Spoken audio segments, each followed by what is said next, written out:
Hello everybody. Um, Time for another review, and today I am reviewing Stakelander 2 Electric Boogaloo. No, I'm only kidding. Stakelander 2, the Stakelander. Um, this is the sequel to the what I suppose you could say has become a cult classic, 2010 Stakeland, which I remember watching at the time, and I was really impressed with that movie. It was made on a very shoestring budget, and it was an impressive movie and a nice um, twist on the vampire genre.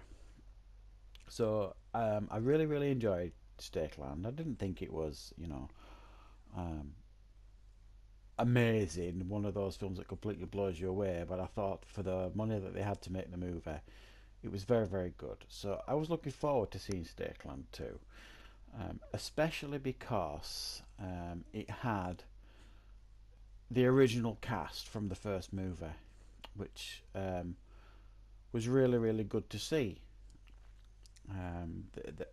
You've got Martin, who was the young kid in the first one, who was taken under his wing by Mister, who was like a legendary vampire hunter. And at the end of the first movie, he left Martin on his own as he had just met a girl, and he felt he was going to be okay. And we start Stakeland 2. It doesn't really give any time frames, but it's looking to me maybe about 10 years after the first one. And Martin has a family. He's got a wife and a daughter, and they're living at New Eden. And you see that at the beginning of this movie.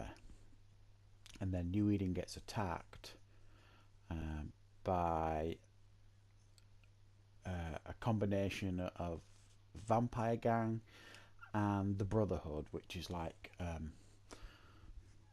the humans who believe like the vampires are almost like the second coming and that they should be worshipped and protected, sort of thing. And they're working with the vampires. So they take over New Eden and they kill his young family. It's not really a spoiler there because this happens within the first 5 minutes, really, of the movie starting. So he then is absolutely crushed and broken, and he goes on the hunt to try and find Mister because he wants to take down this vampire leader who's like a cross between a human and a vampire who has some kind of control over the vampires in general, and he really wants to take her down. And he goes out to find Mister. And again, this is no spoilers because he's on all the posters and things. He finds Mister. Um, so that's the basic premise here. I mean, it's not massively strong story wise, and I think very similar to the first one. This movie um, feels very similar. It does feel very post-apocalyptic. They've done a lot with a small budget. The vampire effects are very good. The kind of combinations between vampires and zombies, really. But the effects are very good. All the practical effects. Some of the character, I think Martin's an interesting character. He's quite reserved and subdued. Um, and Mister, I think he had um, more legendary status in the first one actually than this one. He was, I think he'd almost, and it was probably done on purpose. He'd almost come to the end of his um,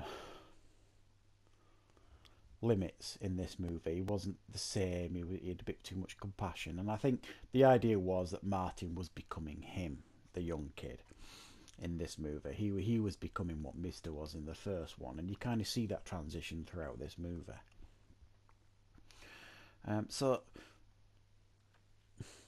weakness wise, um, there are times where I think the first one almost felt more apocalyptic than this one. This one almost felt like it was filmed like in the backcountry roads of America where there's not a lot happening. It didn't feel as apocalyptic as the first one.